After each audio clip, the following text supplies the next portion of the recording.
안녕하십니까. 반갑습니다. 김초롱입니다. 이 시간은 갈라디아서 강의 시간인데요. 우리 지난 학기에 갈라디아서를 시작해서 지난 6월 말에 우리가 3장 5절까지 했어요. 그래서 이제 3장 6절부터 오늘 시작하도록 하겠습니다. 이제 또 학기가 바뀌어서 새로 오늘 처음 이 강의에 들어오신 분들도 계시고 해서 약간 좀 설명을 드리자면은 이 강의 시간에 사용하는 교재가 있습니다. 교재는 여기 있는 이 책인데요. 갈라디아서 주석. 누가 썼겠어요? 제가 썼습니다. 그래서 여러분들이 이 김초롱입니다. 제 이름은. 그래서 저는 장신대 교수고, 그래서 요 갈라디아서 주석 제가 쓴 이 책을 지금 교재로 해서 수업을 하고 있습니다.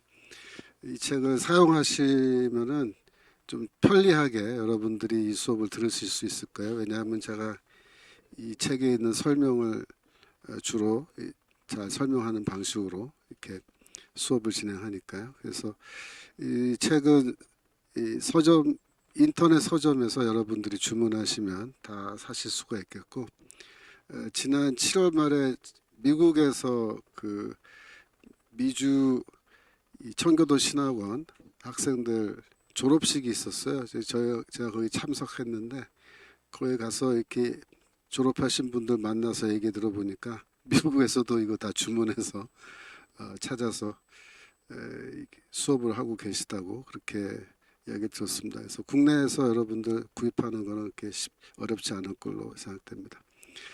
지금 채팅창에 여러분들 지금 들어오셨는데 반갑습니다. 개강 축하드린다고 우리 앵게리 포도님 말씀하셨는데 다들 반갑습니다. 제가 사실 그 지난 7월 말에 미주 청교도 신학원 졸업식 가서 알게 된 사실인데, 많은 분들이 제 과목을 굉장히 잘 들어주시고 계신다는 걸 제가 알았습니다. 그 지난 학기 제가 수업을 하면서 사실 여기 스튜디오 와서는 제가 카메라를 바라보고 이렇게 수업을 하기 때문에 어떤 분들이 이 수업을 듣는지 제가 잘은 몰랐어요. 근데 이번에 미주 신학원 가서 직접 학생 여러분들 만나 뵈니까 다들 대단한 분들이 이 수업을 듣고 계시구나 하는 걸 알게 됐습니다. 그래서 신앙의 연륜도 깊고 또 신앙도 아주 깊으신 여러 성도님들, 굉장히 또 다재다능하신 그런 분들이 수업을 듣고 있다는 걸 알고 제가 많이 놀랐고 많은 격려를 또 받았습니다. 여기 지금 채팅창에 보니까 사기 학생들은 지난 학기 내용 어떻게 해야 하는지요? 라고 질문이 올라왔는데, 청교도 신학원 이 유튜브에 청교도 신학원이라고 치고 제 이름 김초롱이라고 치면요, 제가 지난 학기에 한 강의들이 다 이렇게 떠요. 제가 갈라디아서 1장 1절부터 이렇게 쭉 진행을 해왔는데, 사기 지금 처음 들어오신 분들은 이 수업을 들으시면서 지난 학기에 제가 갈라디아서 1장부터 한 내용을 이렇게 좀 자습을 하시면 좋을 것 같아요. 그 유튜브를 쭉 보시면서 이 책을 펴놓고 공부하시면은 충분히 앞부분을 다 공부하실 수 있을 거라고 생각합니다. 이번 학기에 이제 갈라디아서 6장까지 다 마치려고 합니다. 여러분들 반갑습니다. 계속 들어오셔서 인사해 주시는데 제가 일일이 다 언급 못해도 반갑습니다. 그래서 이번 학기에 갈라디아서는 다 마치게 될 예정입니다. 그래서 두 학기에 걸쳐서 1년에 걸쳐서 갈라디아서가 이제 끝나게 되겠고요. 그 다음에 이제 내년도 1학기에는 제가 데살로니가 전서를 하려고 그렇게 지금 계획을 갖고 있습니다. 왜 데살로니가 전서를 하려고 하냐면, 이번에 그 졸업식 때 손원배 목사님께서 이 가정교회에 대한 이야기를 특강을 하셨어요. 그래서 그때 여러분들이 질문하고 대답하고 그런 걸 제가 옆에서 쭉 봤는데, 많은 성도님들이 가정교회를 시작하려고 노력하시면서 전도도 해야 되고 또 전도한 분들을 잘 모아서 이제 가정교회를 시작하셔야 되는 건데 거기에 대한 그 뭐랄까 경험이라든가 이런 교육이 조금 부족해서 여러분들이 전도하는데 좀 어려움이 많이 있는 것을 제가 깨닫게 됐습니다. 그래서 제가 사실 이 박사과정 공부할 때 제 전공이 신약학이고 바울 신학이지만 제 부전공이라 그러거든요. 부전공은 제가 전도학을 공부를 했습니다. 그래서 저는 전도학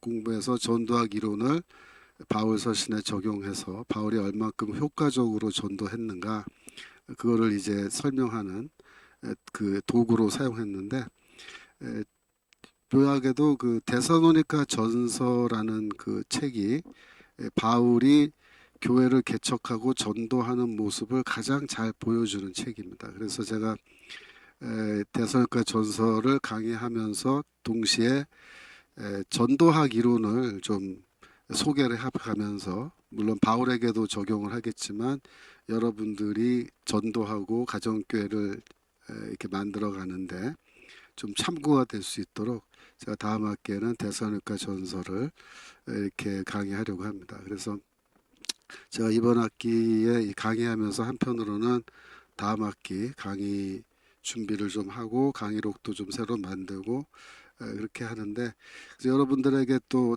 다음 학기에 그 강의할 때 아무래도 교재를 책으로 만들어서 출판을 해서 여러분들이 받아보실 수 있도록 하는 게 제일 편리할 것 같아서 제가 이번 학기에 그 다음 학기 교재도 지금 준비하려고 하고 있습니다. 그래서 하여튼 이번 학기에는 갈라디아서를 꼭 마치도록 그렇게 하도록 하겠습니다. 그래서 오늘 갈라디아서 3장 6절부터 시작하시는데요.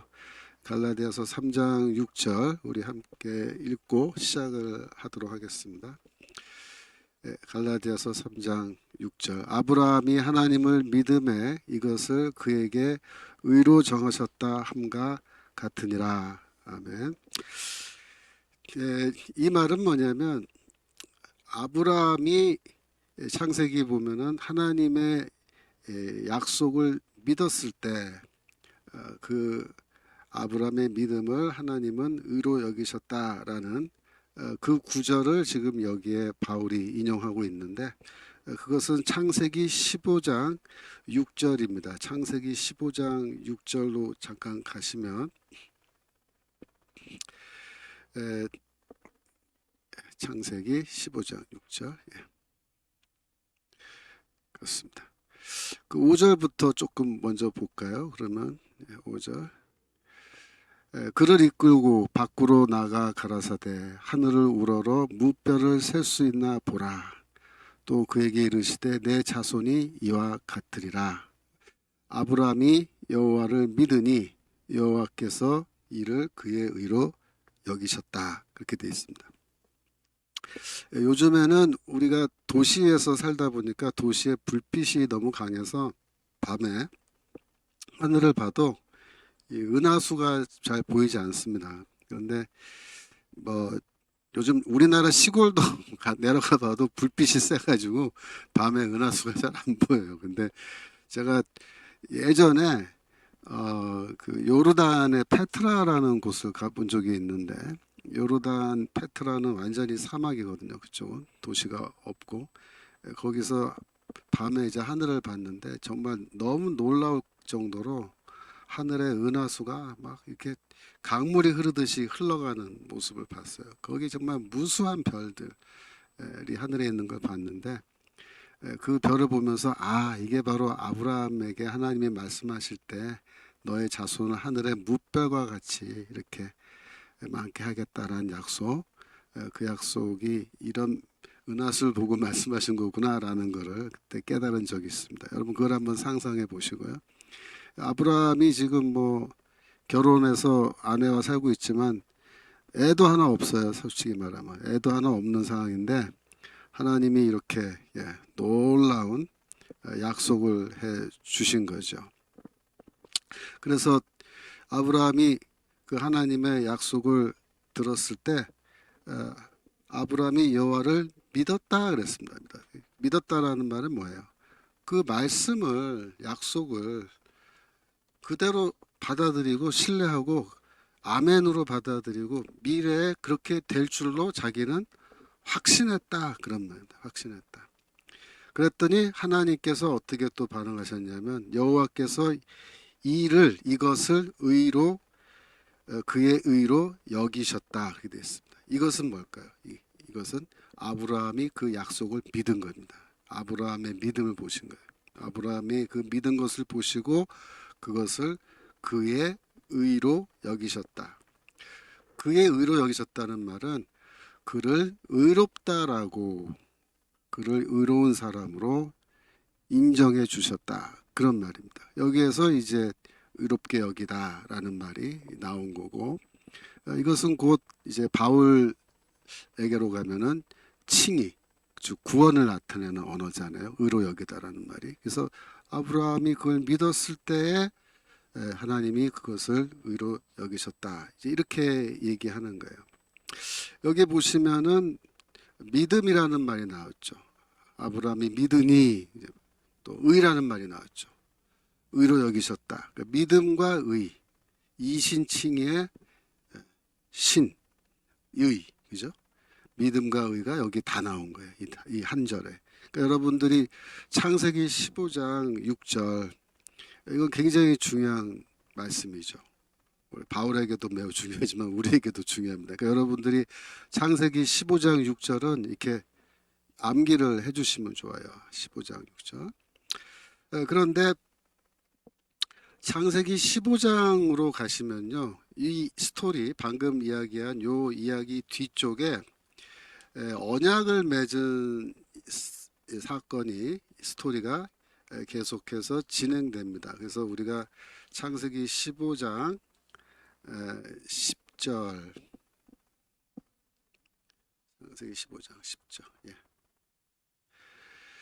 9절부터 보죠. 9절부터 여호와께서 그에게 이르시되 나를 위하여 3년 된 암염소와 3년 된 수양과 산비둘기와 집비둘기 새끼를 취할지니라. 아브라함이 그 모든 것을 취하여 그 중간을 쪼개고 그 쪼갠 것을 마주 대하여 놓고 그 새는 쪼개지 아니하였으며, 그죠? 그래서 하나님께서 제사를 드리라고, 이렇게 나에게 제사를 드리라고 아브라함에게 요구하셨는데, 그래서 이제 아브라함이 짐승을 잡아서 쪼개 놓은 거예요. 중간을 쪼개서 이렇게 하나님께 바치기 위해서 준비해 놨는데, 17절로 내려가겠습니다. 17절로 내려가면 해가 져서 어두울 때에 연기 나는 풀무가 보이며 타는 횃불이 쪼갠 고기 사이로 지나더라. 그날에 여호와께서 아브라함으로 더불어 언약을 세워 가라사대. 여기 언약이란 말이 나왔죠. 여러분들이 성경책에 동그라미 쳐두세요. 언약이란 말에. 언약을 세워 가라사대 내가 이 땅을 애굽 강에서부터 큰 강 유브라데까지 내 자손에게 주겠다. 그래서 이제 아브라함이 동물을 잡아서 그 가운데 쪼개서 이렇게 늘어놓았더니 밤에 횃불이 나타났다. 연기나는 화로, 불타는 횃불. 그래서 이 불은 뭐냐면 하나님의 임재를 나타내는 거예요. 하나님의 임재. 하나님의 임재인데 이 불이 쪼갠 고기 사이를 지나갔다. 하나님께서 그 사이 지나가신 거예요. 그렇게 함으로써 하나님이 그 제물을 받아들이신 거고, 그 제물을 받아들이는 것이 뭐냐면 언약을 맺는 의식으로 하나님은 그렇게 이해하신 겁니다. 그래서 아브라함과 나 사이에 언약을 맺었다. 그래서 이때 언약의 축복은 또 뭐냐면은 땅을 주시는 거예요. 이 일대의 땅을 다 너에게 주겠다. 왜? 그의 자손이 하늘의 뭐처럼 별들처럼 많아지잖아요. 그 많은 그의 후손들이 어디 가서 살아요? 좁은 골짜기에 다 모여 살 수도 없잖아요. 그러니까 아브라함이 지금 혼자인데 와이프랑 지금 사라랑 둘이서 사는데 그 넓은 땅 필요 있어요? 없죠, 사실은. 근데 미래에 자손들을 생각하면 그 땅이 어떻게 필요해요. 그래서 하나님이 너에게 이렇게 많은 자손을 주겠다 했을 때 아브라함이 그걸 믿었잖아요. 그러니까 하나님이 너의 믿음을 내가 너의 의로 여기겠다라고 말씀하시고 그 다음에 또 어떻게 하셨어요? 네가 나의 약속을 믿었으니까 내가 너와 너의 후손들이 살 수 있는 넓은 땅을 주겠다. 이렇게 해서 아브라함과 하나님 사이에 언약이 맺어졌어요. 그래서 여러분 믿음이란 말이 나왔고 창세기 15장에 그죠? 의라는 말이 나왔고 세 번째로 언약이란 말이 나왔습니다. 이게 굉장히 중요한 거예요. 그러니까 여러분들이 성경을 읽으실 때는 창세기 15장 6절이 중요하니까 6절만 딱 읽고 다른 데 안 읽으면 그건 성경 읽는 거 아니에요. 여러분들이 성경 공부하실 때는 어떻게 창세기 15장 6절이 중요하면은 15장 1절부터 마지막 절까지 쭉 읽으셔야 돼요. 한 장을 다. 그러면서 아 이게 어떤 내용이구나 그걸 이제 파악하셔야 돼요. 그죠? 그런데 창세기에 보시면요. 17장에 비슷한 얘기가 나와요. 17장에. 근데 17장에도 무슨 단어가 나오는지 우리가 한번 살펴보겠습니다. 창세기 17장으로 잠깐 가시면은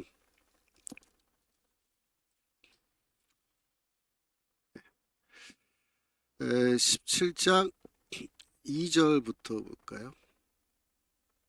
17장 2절. 네. 15장 사건이 이미 일어난 겁니다. 그런데 그 이후에 다시 이제 그 이스마엘이 태어난 이제 일이 있었어요. 그러니까는 재밌는 게 뭐냐면 15장에서 자손이 별과 같이 많을 것이다라고 얘기했더니 사라가 자기가 애를 못 낳으니까 여종 하가를 이렇게 집어넣어서 애를 만들어서 이스마엘이 태어났잖아요. 그죠?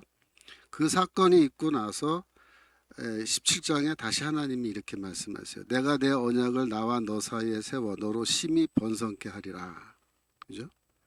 14절에 내가 너와 언약을 맺어 아니 4절에 내가 너와 내 언약을 세우니 너는 열국의 아비가 될지라 이렇게 말해요.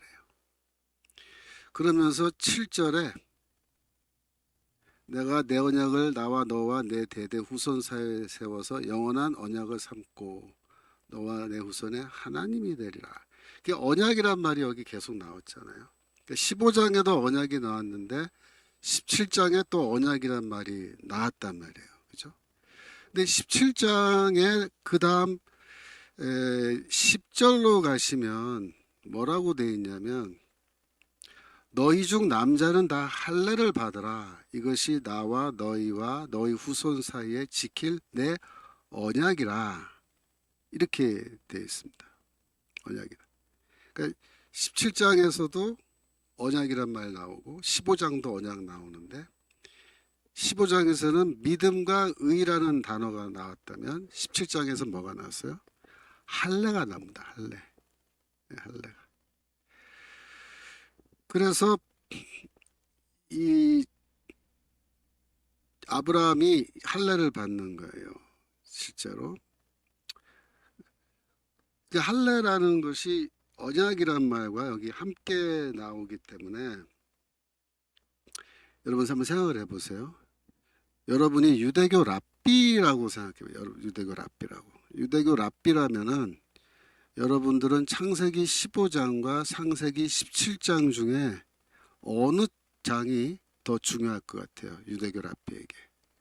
15장이 아니고 예 맞습니다. 17장이 더 중요합니다. 왜? 17장에 할례가 나오기 때문에 그래요. 할례가. 여기에 창세기 26장 5절 잠깐 가보겠습니다. 창세기 26장 5절. 창세기 26장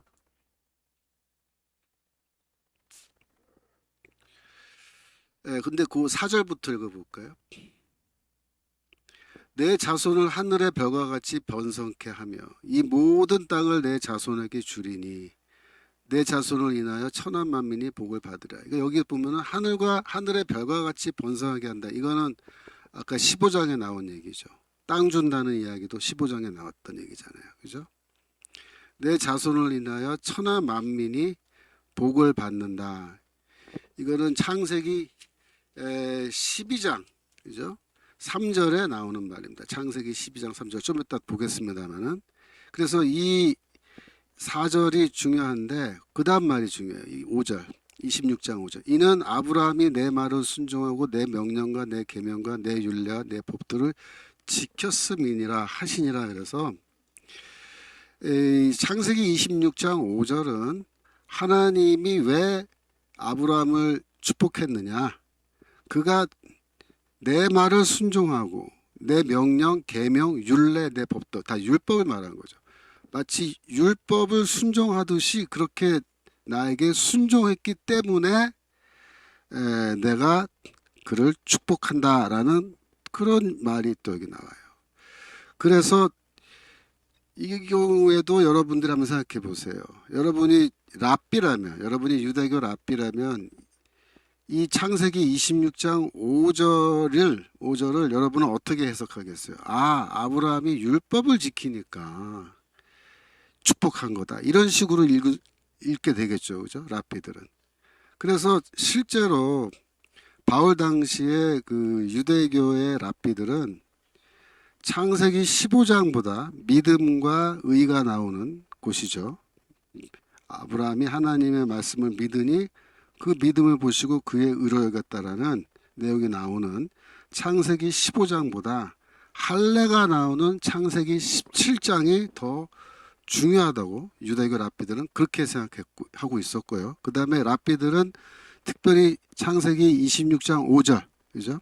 아브라함이 율법 나의 명령을 다 지켰으므로 내가 그에게 이런 축복을 준다라는 이런 말씀을 더 중요하게 생각해서 그걸 더 하이라이트 했다는 거예요.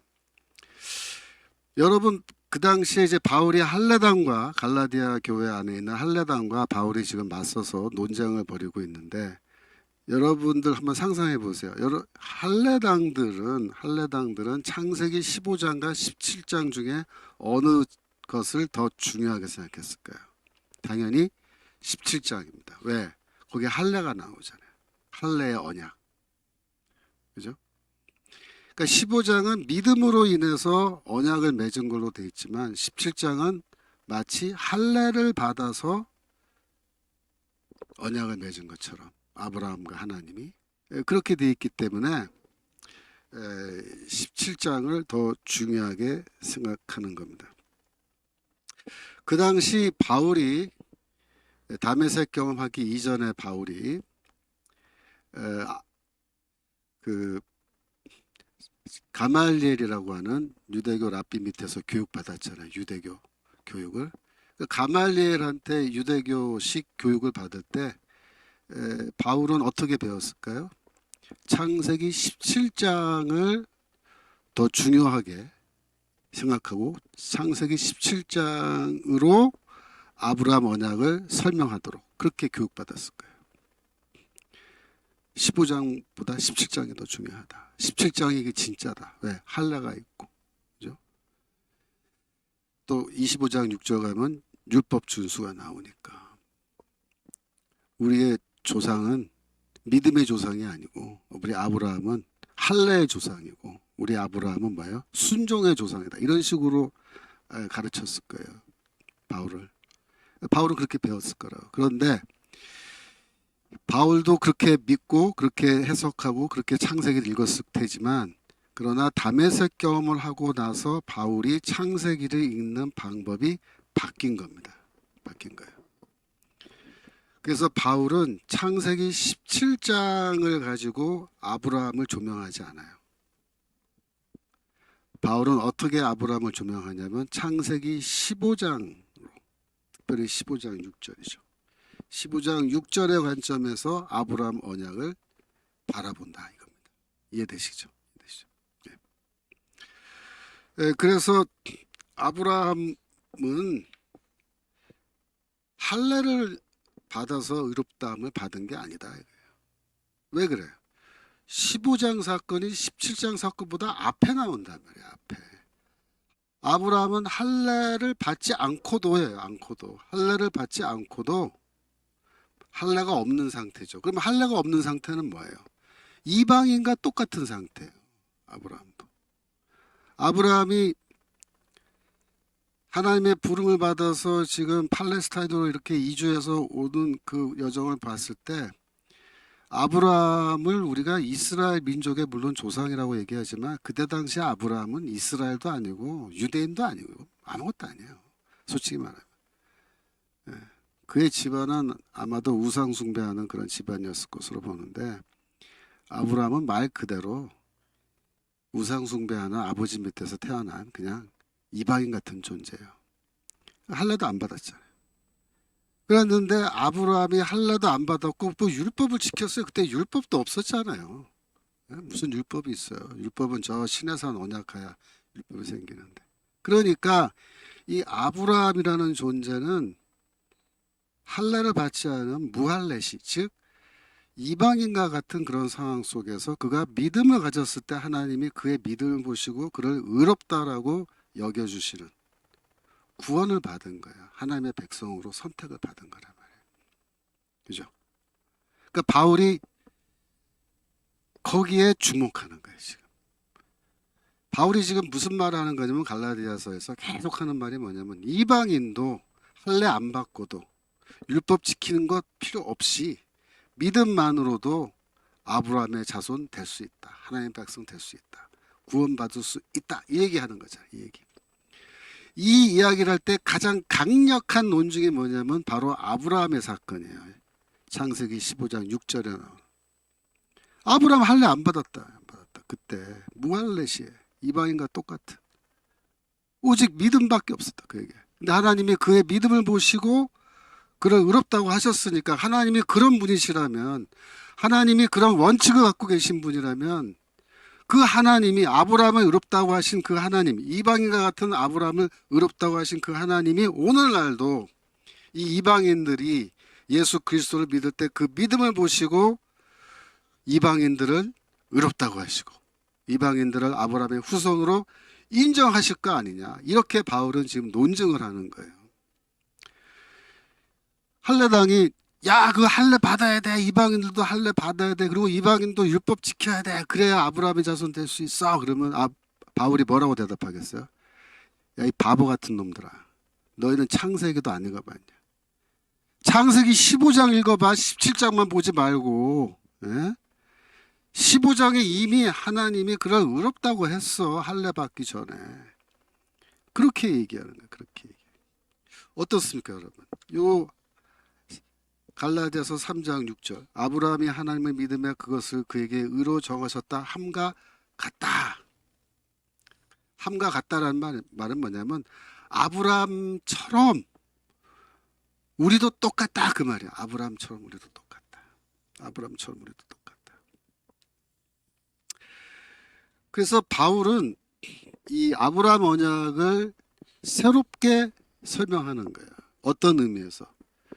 유대교에서 배운 식으로 창세기 17장 가지고 할례를 가지고 아브라함 언약을 설명하는 게 아니라 이제 그런 유대교 전통에서 벗어난 겁니다. 바울은 완전히. 이제는 우리말로 뭐예요? 복음의 전통이고 이 기독교의 전통인 거죠. 우리는 아브라함 언약을 어떤 관점에서 읽는다? 창세기 15장 6절의 관점에서 읽는다. 그렇죠. 216페이지, 제 교과서 216페이지로 넘어가겠습니다. 오늘 아마 책을 안 갖고 계신 분들이 다수일 것 같은데 제가 그걸 고려해서 내용 좀 자세하게 설명하도록 하겠습니다. 그래서 갖고 계신 분들은 216페이지로 가시면 됩니다. 사실 그저께 우리 청교도 신학원 교수회의를 했어요. 잠깐. 그래서 교수회의 하면서 우리가 저기 1년제로 해서 이렇게 졸업을 하잖아요. 기수별로. 근데 앞으로 조금 우리가 고민을 더 해봐야 되겠지만은 이제 1년 과정이 아니고 2년, 3년 과정으로 이제 과정을 좀 길게 늘리는 게 필요할 것 같고 그렇게 됐을 경우에 이미 졸업하신 분들은 졸업을 했지만 계속해서 이 강의에 들어와서 공부를 하는 걸 추천드리고 그렇게 했을 때 좀 어떤 뭐 혜택이라 그럴까요? 그런 걸 드려야 되지 않느냐 그런 얘기를 했는데 하여튼 졸업하신 분들도 계속해서 들어와서 공부하시면 좋을 것 같습니다. 에, 제가 216페이지에서 설명하는 건 뭐냐면은 로마서 4장 16절의 내용입니다. 로마서 4장 16절 잠깐 보실까요?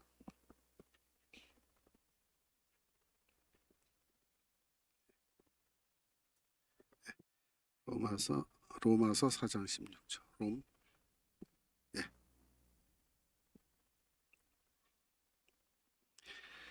에, 그러므로 후사가 되는 이것이 은혜에 속하기 위하여 믿음으로 되는 이는 그 약속을 그 모든 후손에게 굳게 하려 하심이라.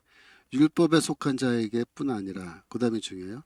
아브라함의 믿음에 속한 자에게에도니 아브라함은 하나님 앞에서 우리 모든 사람의 조상이라.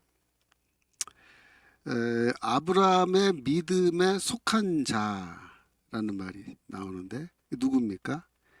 바울 당시에 예수를 믿는 사람들, 유대인이건 이방인이건, 그죠? 또 오늘날의 우리들이죠. 우리들이 아브라함의 믿음에 속해 있는 그런 사람들인데 왜 아브라함이 우리의 조상이 되냐면은 아브라함의 케이스와 우리의 케이스가 똑같아요. 우리도 할례 안 받았잖아요. 그죠? 우리도 율법 안 지키고도 오직 믿음으로, 믿음 가짐으로 우리가 하나님으로부터 의롭다함을 받았잖아요. 그런 면에서 아브라함과 우리는 똑같은 거예요. 그래서 우리는 아브라함에 속한 자가 된 거. 왜 아브라함이 유대인의 조상이 아니고 우리 믿는 성도들의 조상이 되냐면 아브라함이 할례 안 받고도 믿음만으로 그가 하나님께 의롭다 하심을 받았기 때문에 그래서 우리가 아브라함을 우리의 조상이라고 믿음으로 구원받은 우리의 조상이라고 그렇게 이야기하는 겁니다. 또 여기에서 우리가 잠깐 좀 공부를 더 해야 될 내용이 있는데 뭐냐면은 이제 창세기 15장 6절에서 여호와께서 이것을 그의 의로 여기셨다라는 말이죠. 여기셨다. 또 갈라디아서 3장 6절에서도 그거 아브라함이 하나님을 믿으며 그것을 그에게 의로 정하셨다. 이제 이렇게 되어 있는데 이게 여기셨다라는 의미거든요. 여기셨다. 근데 여기서 이제 여기다라는 그런 동사가 사용된 겁니다. 여기다. 이 여기다라는 동사는요. A를 B로 여기다 이런 뜻이죠. A를 B로 여기다. 네.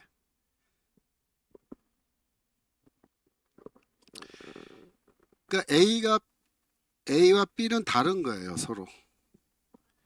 그래서 A를 A로 여기다. 이건 말이 안 되죠.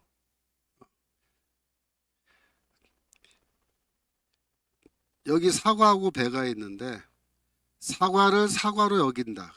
그건 말도 안 되죠. 근데 여기다 뭐야? 사과하고 배는 서로 다른 건데 내가 이 사과를 배가 아니지만 이 사과를 배로 여긴다. 간주한다는 뜻입니다. 간주한다.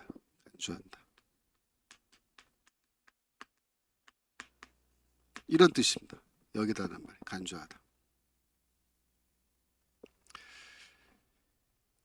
그래서 영어로는 이 여기다라는 동사를 reckon이라는 동사 혹은 consider라는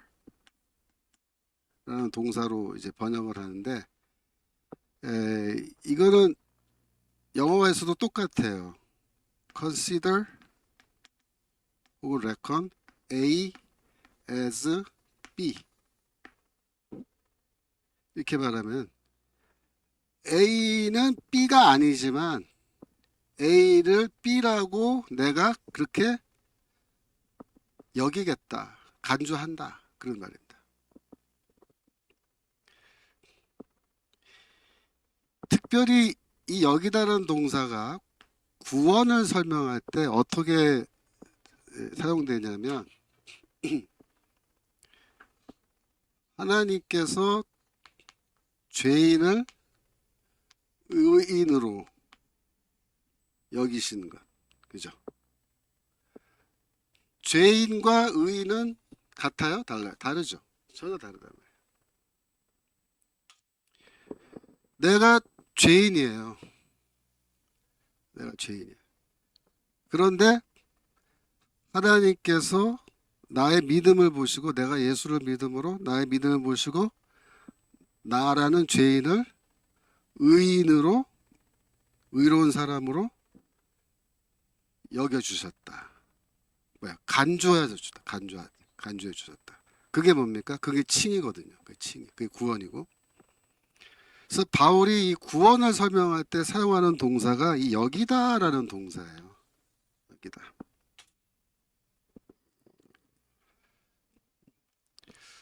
이제 헬라어로는 이 여기다라는 동사가 로기조마이라는 동사인데 뭐 여러분들은 헬라어 아직 공부 안 하셨으니까 걱정하셔도 되는데요. 지금 채팅창에 난리가 났습니다. 여기 뭐 몇 기 졸업생입니다. 그러니까는 지금 졸업시험 선배님들 졸업시험 어렵나요? 제가 대답해 드릴게요. 어렵진 않아요. 하나도 어렵지 않은데 열심히 강의 들으시면 다 정답 써서 합격하실 수 있으니까 걱정하지 마시고 딴 얘기하지 말고 제 수업 잘 들으세요. 중요한 얘기 하는데 왜 시험 어렵는 얘기하고 있어. 자, 다시 여기다라는 동사가 칭의를 설명할 때 굉장히 중요한 동사라는 거예요. 그래서 여기다 A를 B로 여기다 이렇게 되는 거죠. 그러니까 간주하는 건 뭐예요? 간주한다는 건 정말로 이 사람이 의인이 된 거예요. 이 죄인이 의인이 됐기 때문에 혹은 이 사람이 정말로 의로운 사람이기 때문에 의로운 사람으로 간주하는 거예요. 그건 말이 안 되죠. 의인이 아니지만 그런 뜻이에요. 간주한다는 말은 원래 이 사람이 의인이 아니지만 의인으로 간주해 준다 그 얘기잖아요. 하나님께서 최후의 심판대에서 우리를 심판하시는데 여러분이 혹은 내가 그 자리에 딱 섰단 말이에요. 심판받으러. 의인입니까? 의인이에요? 의인이라고 말하면 여러분들이 바리새인 같은 사람 되는 거예요. 절대 그렇게 하면 안 돼. 우린 다 죄인이죠. 죄인. 예.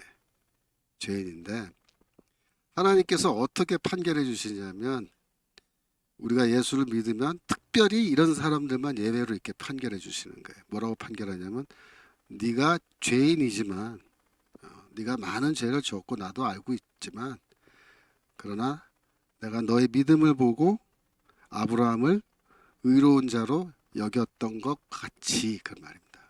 여겼던 것 같이 너희가 죄인이지만 너를 의로운 자로 내가 간주하겠다 이렇게 간주해 주는 거예요. 여긴다는 거예요.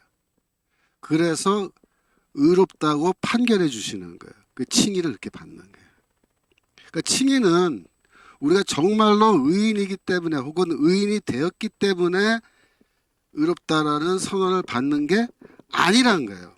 그걸 강력하게 말하는 표현이 뭐예요? 이 여기다라는 동사. 이게 중요한 동사예요. 그래서 여러분 카톨릭이나 뭐 성공회나 또뭐 감리교도 약간 그런 생각이 있는데 카톨릭은 어떻게 설명합니까? 칭의를 의화라고 불러요. 의화. 칭의를 의화라고 부르면서 이 화자는 뭘 나타내? 변화를 나타내잖아. 그래서 이 카톨릭에서는 우리가 정말로 의로운 자로 변화되어서 그래서 의롭다라는 선언을 받는 거다. 그렇게 가르쳐요. 근데 그것은 틀린 거예요. 왜 그래요? 여기다라는 동사가 그 카톨릭의 가르침이 틀렸다라는 걸 보여주고 있어요. 아니 정말로 의인으로 변화되었으면 왜 여기다 말을 써요? 여기다는 뭐야? A와 B는 다르지만 같은 것으로 간주해 준다는 거죠. 간주한다는 거죠.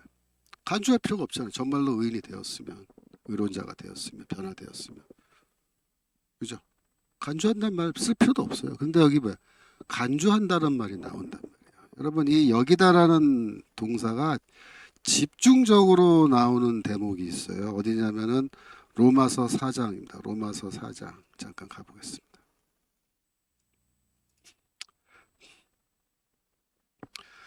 로마서 4장 3절부터 볼까요? 3절. 성경이 무엇을 말하느냐? 아브라함이 하나님을 믿음에 이것이 저에게 의로 여기신 바 되었느냐. 이건 뭐예요? 우리가 공부한 창세기 15장 6절. 여기 로마서에도 또 인용하고 있죠. 근데 여기 여기다라는 말 나오죠. 여기신 바 되었다. 그죠? 4장 4절. 일하는 자에게는 그 삭슬 은혜로 여기지 아니하고 빚으로 여기거니와. 그죠? 여기도 여기다라는 동사가 나왔죠. 일을 아니할지라도 경건치 아니하는 자를 의롭다고 하실 이를 믿는 자에게는 그의 믿음을 의로 여기시나니. 여기다라는 동사 또 나왔죠. 6절. 일한 것이 없이 하나님께 의로 여기심을 받는 사람의 행복에 대하여. 그죠? 여기다 또 나왔죠. 8절로 내려갈까요?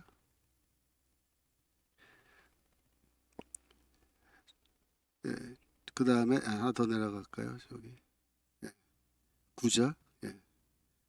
이 행복이 할례자에게냐 혹은 무할례자에게도냐 대저 우리가 말하기를 아브라함에게는 그 믿음을 의로 여기셨다 하노라. 또 나왔죠. 여기다 10절. 그런즉 이를 어떻게 여기셨느냐?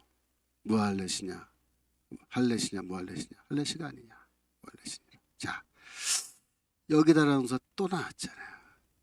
11절에도 또 나오죠. 그죠? 계속 나오죠. 계속 나와요. 저희로 의로 여기심을 얻게 하려 하심이라. 그래가지고 이게 무슨 말이냐면 바울이 로마서 4장에서도 칭의를 설명하는데 이 칭의를 설명하기 위해서 계속해서 사용하는 동사가 뭐예요? 여기다라는 동사. 여기다. 특별히 4장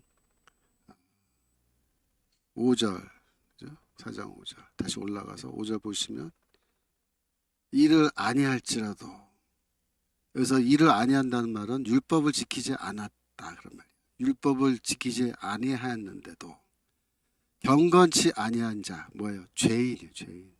죄인을 의롭다 하시는 일을 믿는 자에게는, 그죠? 하나님이죠. 칭해 주시는 분. 그의 믿음을 의로 여기신다. 이게 칭이잖아. 이게 칭이.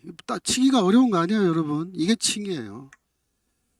그래서 이렇게 칭의를 설명할 때마다 여기다라는 동사가 나오잖아요. 그죠? 그래서 이거는 우리가 의인이기 때문에가 아니라 우리가 죄인임에도 불구하고 우리를 의인으로 간주해 주시는, 여기시는 하나님의 구원의 은혜를 이야기하는 겁니다. 그래서 여러분들이 여기다라는 동사를 잘 이해하셔야 돼요. 여기다. A를 B로 여기다. 그렇죠?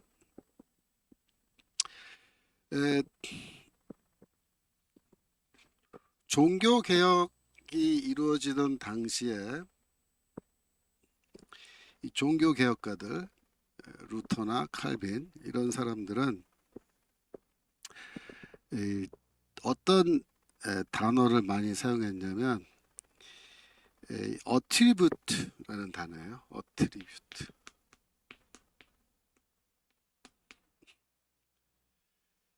이 어트리뷰트라는 단어는 수거적으로 attribute A to B 이런 뜻으로 이제 이런 식으로 사용되는데 뜻은 뭐냐면 A를 B의 탓으로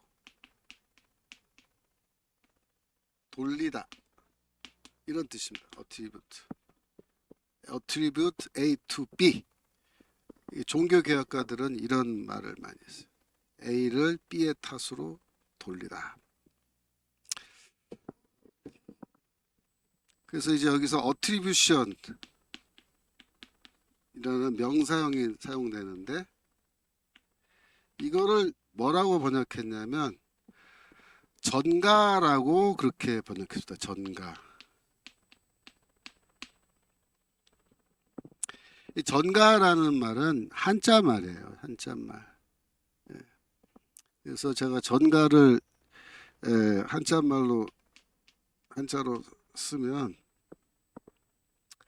저도 이제 한자 쓴 지 사용한 지 오래돼가지고 전 이렇게 쓰죠. 그다음에 가는 출가한다 할 때 그 계집여변에 이 가를 쓰는데 전가라는 거는 오늘날 우리말로 아이고 오늘날 우리말로 이거 저기 표현하면요 옮긴다라는 거예요. 옮긴다. 옮기다. 옮기다요. 옮기다. 전가라는 말. 그래서 여러분들이 이제 전가라는 말은 조직신학에서 많이 들을 건데 죄의 전가, 의의 전가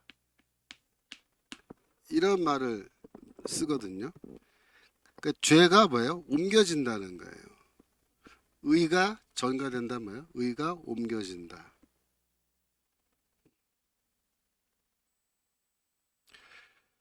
그래서 어떻게 되는 거냐면 우리가 여기 있고 그러니까 죄인이 있고 그리스도가 있으면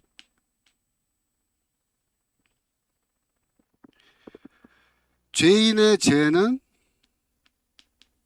그리스도에게로 전가된다. 옮겨간다. 이동한다. 그런 말이에요. 이동. 그리스도가 갖고 계신 의는 죄인에게로 의가 또 어떻게 옮겨가요. 전가된다. 이렇게 설명하는 거예요. 그래서 우리의 죄는 그리스도에게로 가고 그리스도의 의는 우리에게로 오는 거예요. 이거를 교환이라고 부르는 거예요. 교환. 어떤 종류의 교환이냐면 죄를 우리는 넘겨주고 뭘 받아요? 의를 받아. 의. 우리는 100% 뭐예요? 이건 뭐 손해가 아니라 이건 뭐예요? 100% 이득, 100% 이득. 요즘 젊은 사람들 말로 개이득. 100% 이득인 교환이죠. 근데 그리스도 입장에서는 뭐예요? 100% 손해되는 교환이라고. 네. 죄를 받고 의를 내주네. 그죠? 그런데 이런 의의 전가와 죄의 전가가 어디서 일어났다? 십자가와 믿음. 그리스도 사건에서 일어났다. 이렇게 설명하면서 이거를 뭐라고 부르냐면은 원더풀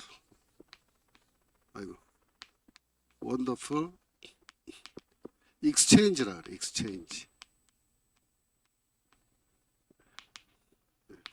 원더풀 익스체인지.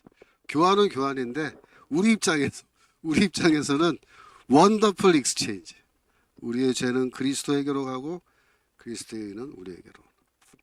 근데 이게 제가 이 얘기를 왜 여기서 드리냐면 이 의의 전가와 죄의 전가라는 이 종교개혁 당시에 종교개혁가들이 이런 설명을 많이 했는데 지금 어떻게 공격받냐면은 이게 성경에 나오는 개념이냐 그걸 놓고서 성경에 이런 얘기가 어디 나오냐고 막 따지면서 이거 성경에 없는 개념이라고 공격을 지금 받고 있어요. 누가 그런 공격하느냐? 바울 신학의 세관점 주장하는 학자들이. 세관점이 뭐냐? 그거는 제가 지난 학기에 소개했는데 지금 여러분들 모르시는 분들이 많을 거예요. 그러니까 그 아무래도 앞쪽으로 가셔서 공부를 좀 하셔야 돼요, 여러분들이. 제가 1학기에 강의한 거 비디오를 좀 보시고 공부 좀 하세요. 제가 다시 그걸 다 설명하려면 진도 못 나가니까. 세관점이라는 게 있어요. 바울신의 세관점. 저는 세관점에 반대하는 사람인데 세관점을 주장하는 학자들이 이거 죄의 전가 의의 전가 종교개혁자들이 한 말이 성경이 없다라고 막 공격을 해야 되는데 저는 어떤 입장이냐면 이게 성경에 있다. 이게 성경에 있다. 어디 있느냐? 아까 말한 여기다라는 동사. 여기다. A를 B로 여기다.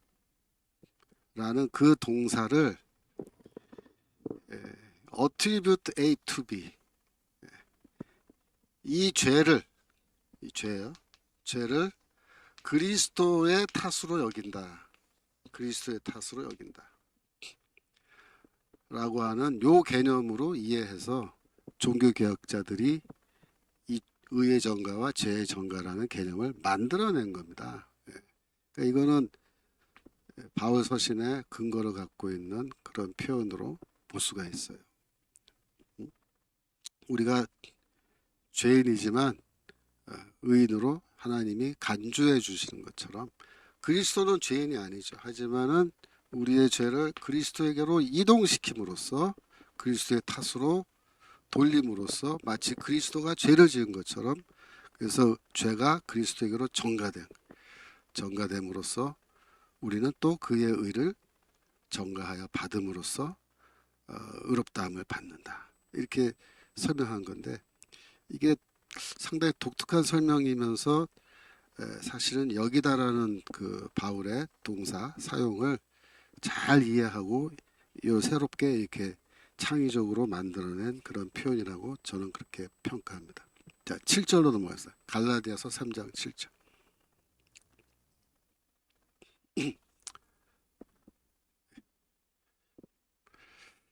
그런즉 믿음으로 말미암은 자들은 아브라함의 아들인 줄 알지어다. 이렇게 되어 있습니다. 그래서 믿음으로 말미암은 자들이다라고 할 때 이게 말미암은 이란 말이 무슨 뜻이냐? 여러분이 그거를 좀 잘 보셔야 돼요. 이 믿음으로 말미암은 자들이라는 거는 헬라어로 이제 표현하면 여러분이 좀 알아듣기 힘드니까 영어로 표현하면 이런 거예요.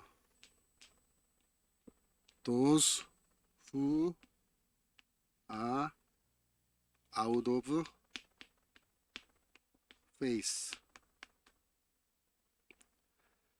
여기서 out of faith라고 할 때 out of라는 요 표현이 중요한데 out of는 뭐뭐으로부터인 이런 뜻이죠. 뭐뭐로부터. 그래서 믿음으로 붙어인 자들 원래 그런 뜻이에요. 믿음으로 붙어인 자들. 여기 헬라어에서는 이제 여기 헬라어를 쓰자면 에크라는 전치사가 사용됐고 이 에크라는 전치사를 이제 영어로는 out of, 우리말로는 뭐뭐로부터 이렇게 번역을 하는데 믿음으로 붙어인 자들 이렇게 말할 때 대체 이 에크는 어떤 뉘앙스로 사용되느냐 이 말이에요. 말미암았다. 우리는 여기서 한국말로 믿음으로 말미암은 자들 이렇게 말미암았다라고 그렇게 표현했는데 이 에크는 어떤 뜻으로 쓰였냐면요. 여기서 출생의 의미로 쓰였습니다. 출생. 에크. 여기 이제 에크를 from으로도 번역할 수 있어요. 영어 단어 from. 근데 이 에크라는 것은 뭐뭇으로부터라는 그런 기본 뜻을 갖고 있는데 에크는 여기서 뭐뭇으로부터 태어났다 이런 뜻입니다. 태어났다. 그런 뉘앙스가 있는 거예요. 그러니까 믿음으로 말미암은 자들이란 말은 믿음으로부터 뭐예요? 태어난 자들 그런 뉘앙스입니다. 여러분 그 뉘앙스를 여러분 느끼실 수 있어야 돼요. 우리는 믿음으로 말미암은 자들이거든요. 말미암다라는 말이 무슨 뜻일까요? 어떤 뉘앙스인 것 같아요? 말미암다. 믿음을 통하여 우리는 새롭게 태어난 자들이다 그런 뜻입니다. 여러분들이 할례당이라는 표현이 이제 우리 나왔는데 이미 이 할례당이라는 표현은 2장 12절에 할례자들 갈라디아서 2장 12절 잠깐 볼까요? 야고보에서 어떤 애들이 이르기 전에 게바가 이방인과 함께 먹다가 저희가 오매 그가 할례자들을 두려워하여 그래서 할례자들 이렇게 돼 있잖아요. 요게 영어로 표현하면요 할례자들이 똑같아요. Those who are out of circumcision이 할례거든요. 그러니까 할례로 말미암은 자들 그런 뜻이에요. 할례로 말미암은 자들. 그러니까 할례로 말미암은 자들이라는 말이 무슨 말이에요? 할례를 통하여 태어난 자들이에요. 할례를 통하여 새롭게 태어난 자. 그런 뜻입니다. 여기서 똑같이 에크라고 하는 전치사가 사용되었어요. 그러니까 이 믿음으로 말미암은 자들이라는 이 표현은 헬라어로 읽거나 영어로 읽으면 정확하게 할례당들하고 표현이 정반대다. 그러니까 그 내용은 비슷한데 내용은 정반대죠. 그죠? 우리는 믿음으로부터 태어났고 저 할례당들은 뭐예요? 할례로부터 태어난 자들. 그거를 할례당이라고 번역을 해놓은 거예요. 그래서 이 에크라는 이 전치사가 뭐뭐로 말미암다라고 번역했는데 이게 어떤 뉘앙스냐 이거죠. 어떤 뉘앙스냐.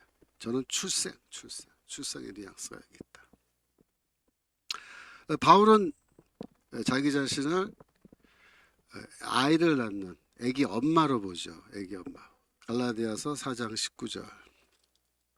우리가 이제 4장으로 가면은 또 공부를 하겠습니다만은 미리 한번 보면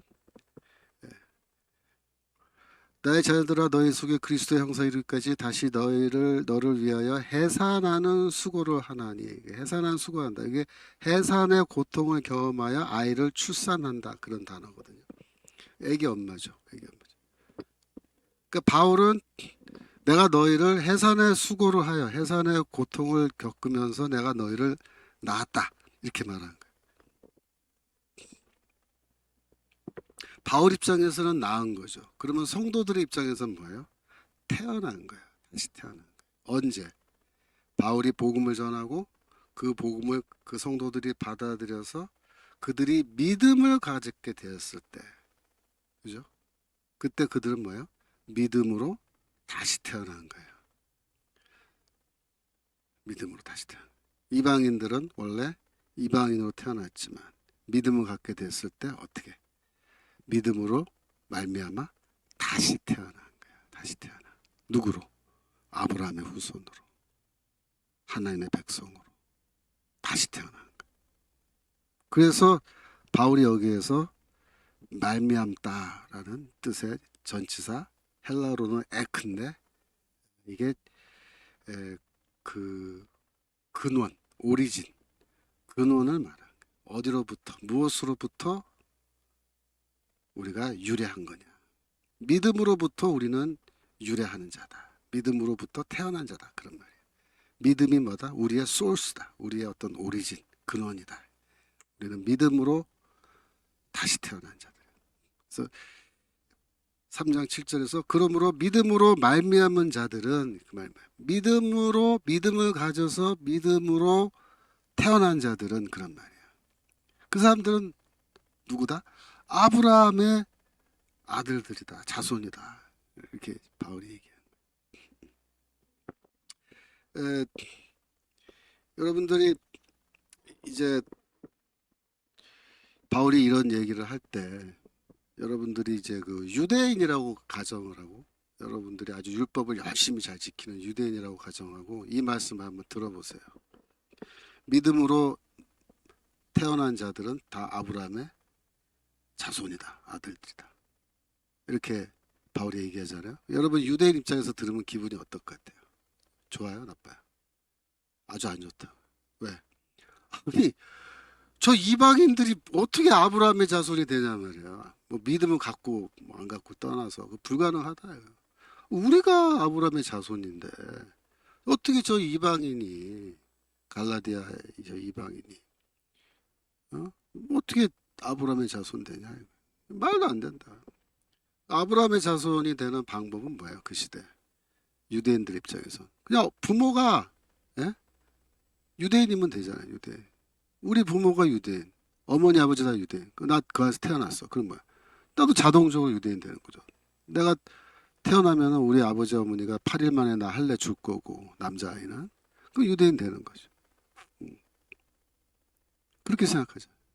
아니면은 이방인으로 태어났으면 정식으로 유대교로 개종해야 돼. 개종하려면 어떻게 해? 유대교로 개종하려면 이방인 남자는 할례를 받아야 됩니다. 할례를 받고 그 다음에 그 전에 정결 예식을 해요. 물론 정결 예식 한번 물에 씻는 예식을 하고 할례를 받고 그 다음에 성전에 가서 제물을 바쳐야 됩니다. 그러면은 완전히 유대교로 개종한 걸로 이렇게 인정해서 그 사람을 유대인으로 보는 거예요. 유대인으로 이제 여기는 거예요. 유대인 되는 거죠. 근데 바울은 뭐라 그래요? 그걸 할례 받지 않고도 믿음으로 태어나서 얼마든지 아브라함의 자손 될 수 있다. 이렇게 얘기하죠. 이렇게.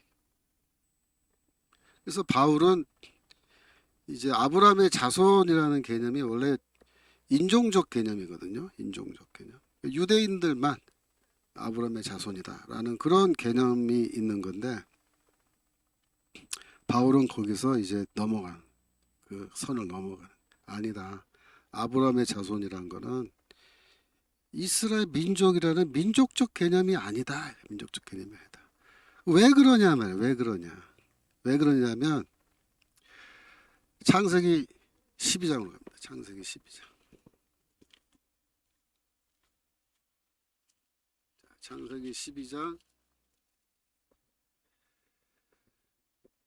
2절부터 보는데 3절에 이제 대답이 있지만 2절부터 보면 내가 너로 큰 민족을 이루고 내게 복을 주어 내 이름을 창대케 하리니 너는 복의 근원이 될지라. 12장 3절 너를 축복하는 자에게는 내가 복을 내리고 너를 저주하는 자에게는 내가 저주하리니 땅의 모든 족속이 너를 인하여 복을 얻을 것이니라 그랬어요. 너를 인하여 너를 통하여 아브라함 너를 통하여 땅의 모든 족속 모든 이방인이죠. 뭐 유대인이건 이방인이건 그죠? 이방인을 포함하는 거란 말이에요. 모든 민족이 너를 통하여 복을 받아요. 어떤 복? 하나님의 축복을 받는다. 하나님의 축복. 그 축복은 뭐예요? 뭐 이 땅에서 뭐 잘 먹고 잘 사고 뭐 좋은 아파트 뭐 그런 겁니까? 그런 게 아니고 구원의 축복이에요. 구원의 축복. 영적 구원의 축복. 아브라함을 통하여 모든 백성이 하나님의 구원의 축복을 받게 된다. 그러면 아브라함의 자손은 유대인만 아브라함의 자손 되면 돼야 안 돼요? 안 된다. 내가 너의 자손을 저 하늘의 별과 같이 많게 하겠다 할 때 그 하늘에 있는 별과 같이 많은 자손은 유대 민족을 말한 거예요? 유대인만을 말한 거예요? 이스라엘 민족만을 말한 거예요? 그게 아니란 말이에요. 그게 아니라. 하나님의 의도는 그런 게 아니고 세상 모든 만민이 다 너의 후손이 되고 너를 통하여 세상 모든 만민이 이 구원의 축복을 받고 그래서 그 축복받은 백성들이 하늘의 별과 같이 많게 하겠다. 그런 뜻이거든요. 그러니까 바울은 뭐라 그런 거예요? 아브라함의 자손이 왜 꼭 이스라엘 민족만 돼야 되냐? 왜 아브라함의 후손이라는 개념이 민족주의적인 그런 개념으로 이해해야 되냐? 나는 반대세. 그 얘기야. 나는 반대세. 성경이 그렇게 말하고 있지 않다. 아브라함이 할례 받기 전에 이방인과 같은 그런 상황 속에 있을 때 이미 너를 통하여 모든 민족이 열방이 구원의 축복을 받겠다고 하나님이 약속해 주셨고 또 너의 후손이 저 하늘의 별과 같이 많을 거라고 말할 때 아브라함이 그걸 믿으니 그 믿음을 의로 여기셔서 아브라함을 구원해 주신 하나님이 그 똑같은 원칙을 오늘날 우리에게 적용하신다면 대체 아브라함의 자손이란 말은 이스라엘을 말한 거겠냐? 민족주의적 개념이겠냐? 아니라는 거야. 아니라는 거야. 그래서 모든 민족이 다 아브라함의 자손 된다. 유대인들이 듣기에는 너무나 듣기 싫고 너무나 파격적인 말이지만 바울은 단호하게 말합니다. 단호하게. 매우 단호하게. 아브라함의 자손은 민족주의적 개념이 아니다. 로마서 2장 28절. 우리가 잘 아는 말씀이지만 이 대목에서 한번 봐야 돼요. 로마서 2장 28절.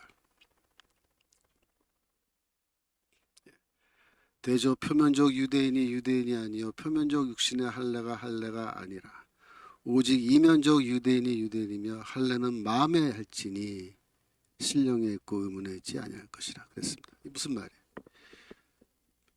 너의 어머니 아버지가 유대인이야? 너 그 집에서 태어났어? 그래도 너는 유대인 아니야. 그 얘기입니다. 상식적으로 이게 말이 안 되는 소리를 바울이 하고 있는 거죠. 아니 표면적 유대인이면 유대인 맞잖아요. 어머니 아버지 유대인이고 내가 태어나서 남자인데 8일 만에 할례 받았으면 나 유대인 맞잖아요. 근데 바울이 뭐라냐면 그런 사람은 유대인 아니다. 그럼 어떤 사람이 진짜 유대냐? 이면적 유대. 껍데기가 아니라 육신의 할례 그런 게 중요한 게 아니고 안에 내부의 상태가 중요한데 마음의 할례를 받아야 돼. 마음의 할례는 어떻게 받아요? 신령에 있다. 성령에 있다. 성령. 성령 받은 사람이 마음의 할례 받은 거다. 이렇게 말이죠. 예. 그래서 마음의 할례는 어떻게 받아? 성령은 어떻게 받아? 예수 믿으면 믿음을 가진 사람에게 하나님이 주시잖아요. 그 사람이 뭐야? 믿음으로 말미암아 태어난 다시 태어난 사람. 믿음으로 말미암은 자들이잖아요. 믿음으로 말미암은 자들. 믿음을 갖고 하나님의 성령을 받고 마음의 할례를 받은 우리가 바로 아브라함의 후손이다. 예. 예. 채팅창에 책 제목이 뭐예요? 물으시는 분 계시는데 제가 얘기하는 책은 이 책입니다. 갈라디아서 주서 이렇게 연두색으로 생긴 책이에요. 제 이름은 김초롱이고 여러분이 서점에서 구입하실 수 있습니다. 책을. 그래서 다음 시간까지 뭐 구입하셔서 오시면 수업하실 때 좀 더 수월하실 것 같아요. 예. 다시 돌아와서 어디로 가냐면 이번에는 3장 8절. 갈라디아서 3장 8절.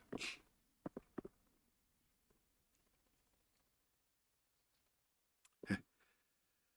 또 하나님이 이방을 믿음으로 말미암아 의로 정하실 것을 성경이 미리 알고 먼저 아브라함에게 복음을 전하되 모든 이방인이 너를 인하여 복을 받으리라 하였으니 이게 바로 오늘 좀 전에 읽었던 창세기 12장 3절의 얘기잖아요. 바울이 뭐라 그래? 하나님이 이방인들도 믿음을 가지면 믿음으로 말미암아 다시 태어나면 그들을 의인으로 인정해 주실 것을 성경이 미리 알고 성경이 미리 알았다. 알고 있었다. 그렇게 말해요. 성경은 미리 알고 있었다. 그 말은 뭐냐면 성경이 뭐 의인화돼서 성경이 마치 사람인 것처럼 성경이 그걸 미리 알고 있었다. 이렇게 말을 할 때 그 의도는 뭐겠어요? 성경에 이미 다 기록되어 있다. 이런 말이에요. 성경에 이미 다 기록되어 있다. 뭐가? 이방인들도 할례 받지 않고 믿음으로 아브라함의 자손이 되고 믿음으로 의롭다함을 받게 된다는 것을 성경은 이미 다 오래전부터 우리에게 다 이야기하고 있었다. 맞아 틀려요? 바울 말이 맞다고요. 그 대표적인 증거가 뭐냐? 창세기 12장 3절 방금 읽었던 그거예요. 그래서 아브라함에게 복음을 전하되 12장 3절 다 봅시다. 12장 3절 땅의 모든 족속이 너를 인하여 복을 얻을 것이니라. 이게 12장 3절. 땅의 모든 족속을 바울은 이방인으로 본 거예요. 이방이 너 누구예요? 아브라함. 너를 통하여 마치 네가 하나님의 약속을 믿었을 때 그것을 하나님이 의로 여겨주신 것 같은 그런 경험을 하는 아브라함 너.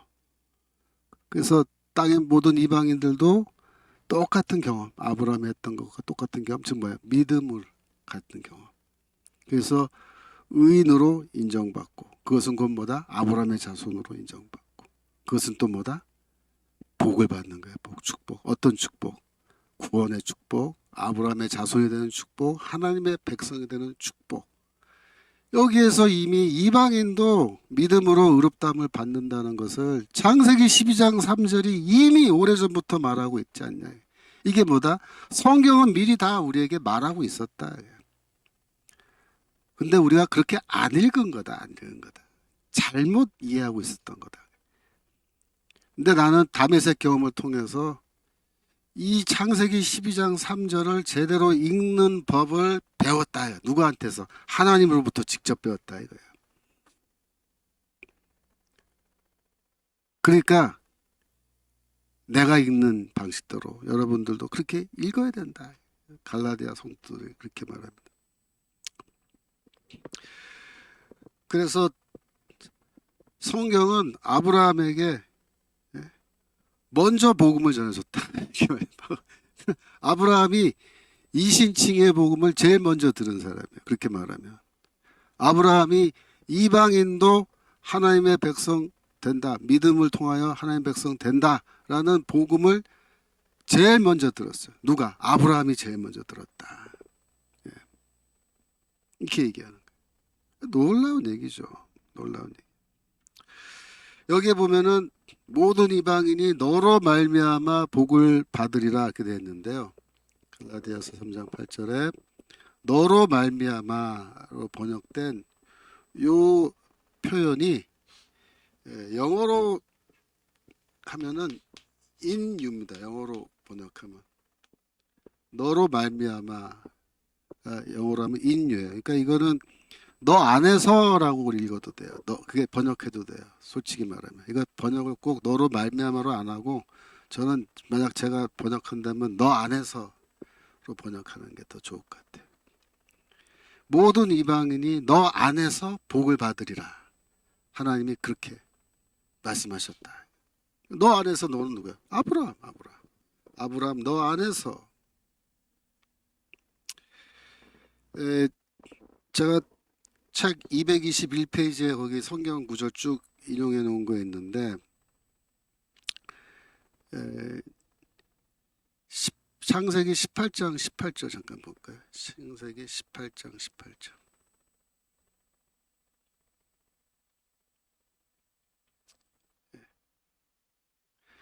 아브라함은 강대한 나라가 되고 천한 만민은 그를 인하여 복을 받게 될 것이 아니냐. 그래서 그를 인하여라고 됐는데요. 그게 히브리어로 읽어도 사실 똑같아요. 히브리어는 이제 부라는 전치사와 카라는 이제 인칭 전미어가 붙어서 부카. 그래서 그것도 인유예요. 너 안에서. 근데 그 번역은 지금 그를 인하여. 그러니까 그 안에서인데 그를 인하여로 번역했지만 여기서도 그를 인하여를 그 안에서 복을 받게 될 것이 아니야. 이렇게 해석해도 똑같아요. 돼요. 괜찮아요. 창세기 22장 18절. 창세기 22장 18절. 또 내 씨로 말미암아 천하 만민이 복을 얻으리니. 내 씨로 말미암아도 너의 씨 안에서 그렇게 해도 돼. 너의 씨 안에서. 아브라함의 씨 누굽니까? 뭐 이삭을 말한 걸까요? 아브라함의 씨 그러면은 뭐 그렇다고 이제 여러분들이 물론 생각할 수도 있죠. 그런데 바울은 이 아브라함의 이 씨를 매우 독특하게 이해를 해요. 미리 좀 설명드리면 갈라디아서 3장 16절 아브라함의 씨 누구냐?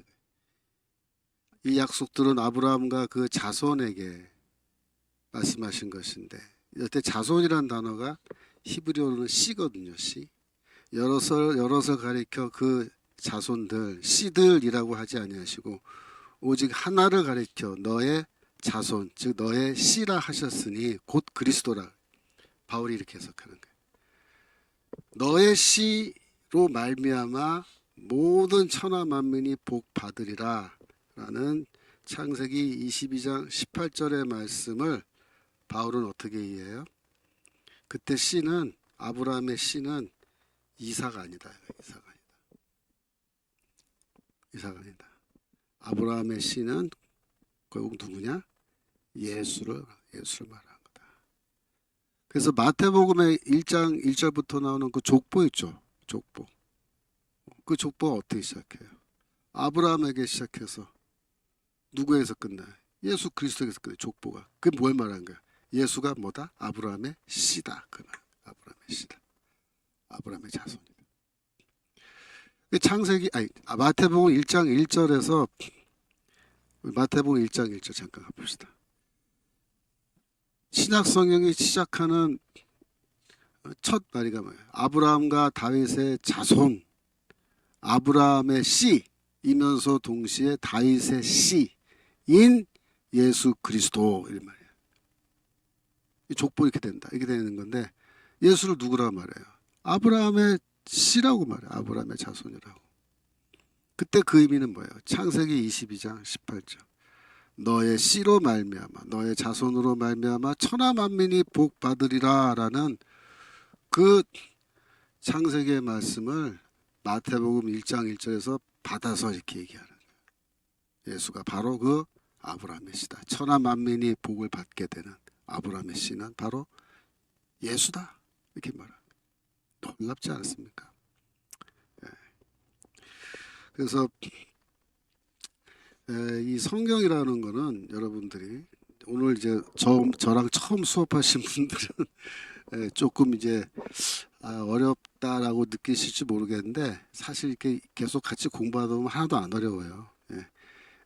여러분이 익숙하지 않아서 그런 건 뭐냐면 신약 성경을 읽을 때 구약 성경이랑 연결해서 읽는 거 이거를 여러분이 잘 많이 안 해보셔서 제가 이렇게 자꾸 왔다 갔다 하면서 설명하면은 야 이렇게 어지럽게 왔다 갔다 해 그냥 신약만 쭉 설명하지 갈라디아서만 설명하지 왜 자꾸 구약 성경 왔다 갔다 해 정신없어 막 이렇게 생각하실지 모르겠는데 그렇게 성경 읽으면 안 돼.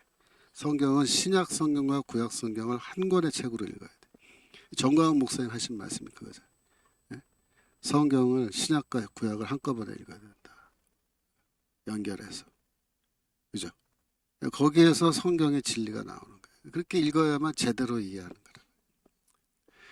거예요. 이제 책에는 다 제가 설명해 놨으니까 여러분이 좀 미리 읽고 오시면 더 이해하기 쉽겠고 이해 못하는 건 좀 수업 끝나고서라도 이렇게 책을 읽으시면 좀 이해가 더 잘 될 텐데 하여튼 여러분들이 저랑 갈라디아서 공부하면서 성경 읽는 법 성경 해석하고 읽는 법도 좀 많이 바꾸셔야 돼요. 그래서 구약 성경도 잘 알아야 되고 신약도 우리가 잘 배워야 되는데 여하튼 너 안에서 그래서 in you 아브라함 너 안에서 축복받는다는 건데 이 표현이 나중에 바울에게 가면 in Christ 그리스도 안에서라는 이런 관용 어구가 자주 나와요. 바울은 그리스도 안에서 이 말을 굉장히 좋아하거든요. 이게 왜 그리스도 안에서냐면 너 안에서 혹은 너의 씨 안에서 천하 만민이 복을 받으리라 라는 in you 라는 너 안에서 라는 그 표현을 이제 you가 결국 뭐냐 이거야. 그리스도 아니냐. 그럼 그리스도 안에서 우리가 하나님의 축복받는 거다. 이렇게 얘기하잖아요.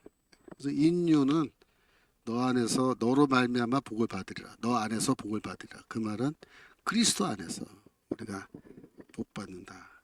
이런 개념으로 연결된 겁니다. 3장 9절. 3장 9절. 갈라디아서 3장 9절. 요 절까지 읽고 마치겠습니다. 3장 9절. 그러므로 믿음으로 말미암은 자는 믿음이 있는 아브라함과 함께 복을 받느니라. 그렇죠. 믿음으로부터 말미암은 자는 뭐예요? 아까 설명했죠. 에크. 출생의 근원을 말하는 거예요. 믿음으로부터 태어난 자들입니다. 믿음으로부터 태어난 자들. 믿음으로부터인 자들입니다. 우리는. 믿음으로부터인 자들은 믿음이 있는 아브라함과 그 말은 뭐예요? 창세기 12장 3절에 나오는 그 축복. 그죠? 그 다음에 창세기 15장 6절에 나오는 그 말씀. 그 말씀을 아브라함이 믿음에 그것을 그의 의로 여기셨나니 라는 바로 그 믿음이 있는 아브라함. 그죠? 아브라함과 함께 우리는 복을 받는다. 복은 뭐야? 구원의 축복 받는다. 구원의 축복. 구원의 축복은 이 땅에서 우리가 경험하는 뭐 이런 물질적인 복 그런 것과는 비교할 수 없는 어마어마한 축복이 우리의 미래에 우리를 기다리고 있는 거죠. 하나님 나라의 축복, 그죠? 그 영광된 부활과 그의 나라, 그죠? 거기에 들어가서 우리가 영원토록 하나님과 더불어서 왕 같은 제사장 돼가지고 우리가 영원토록 주를 섬기면서 거기서 살게 될 텐데, 그건 뭐 말로 표현할 수 없는 축복이 되는 거죠. 그렇죠? 그래서 우리가 그런 축복을 바라보면서 살아가는 겁니다. 우리가 이 땅에서는 지금 대한민국이 참 한심하기도 짝이 없고 불안하기도 하고, 정말 이 나라가 어떻게 되겠냐 걱정도 많이 되지만, 그러나 이 미래의 축복 우리가 바라보고 또 위로를 받으셔야 돼요. 오늘도 정광훈 목사님 미국 가셔서 지금 상원의원들 만나는 일정 속에서 지금 활동하고 계시는데, 아까 오면서 그 유튜브 보니까 굉장히 좋은 희소식, 그런 것도 성과, 방미 성과도 있고 그렇게 들리는데, 저는 좀 그 얘기 들으면서 좀 걱정이 돼요. 그래서 저기 북한에 가는 그 송유관 끊어서 저 북한 저거 자유통일을 하자 지금 말씀하신 상원의원들이 동의하고 막 그렇게 하신다 그러는데, 그러면 이제 김정은이가 저놈이 저게 미쳐가지고 이제 열받아가지고 어떻게 할지 진짜 그 걱정이 되더라고요. 전 목사님 경호원들도 다 이렇게 수행하고, 전문적인 경호원도 수행하고 다니신 것도 아닌데, 앞으로 정말 이 정말 큰일 하시는 분들의 항상 그게 걱정이에요. 그래서 안전의 문제. 김정은이란 놈이 저기 또 미쳐가지고 전 목사님 해치려고 저기 달려들면 안 되는데, 하여튼 하나님께서 지켜주시고, 그래서 우리 전 목사님 항상 건강하고 안전하게 모든 일들 다 보시기를 정말 우리가 기도해야 되겠습니다. 자, 기도하고 마치겠습니다. 하나님 아버지, 이번 학기 또 새롭게 시작할 수 있도록 인도해 주셔서 감사합니다. 간절히 기도하기는 이 과목을 통하여 갈라디아서를 잘 배우고 이해하고 복음이 무엇인지 깨닫게 하시고, 성경을 정말 꿰뚫어 볼 수 있는 눈이 생길 수 있도록 인도하여 주옵소서. 전 목사님을 위하여 기도하오니 항상 전 목사님의 안전과 그 생명을, 건강을 하나님께서 두 팔로 굳게 붙들어 주시고, 어떤 악한 세력이 저를 헤아려 들라 할지라도 하나님께서 성령의 능력으로 다 지켜주시고 피할 수 있는 은혜도 주시고, 항상 하나님의 능력의 장중에 붙들림 바 되어 하나님의 사역을 잘 감당하는 주의 종 되도록 주여 축복하여 주시고 도와주시옵소서. 예수 그리스도 이름으로 기도합나이다. 아멘. 그럼 다음 주에 또 뵙겠습니다. 감사합니다.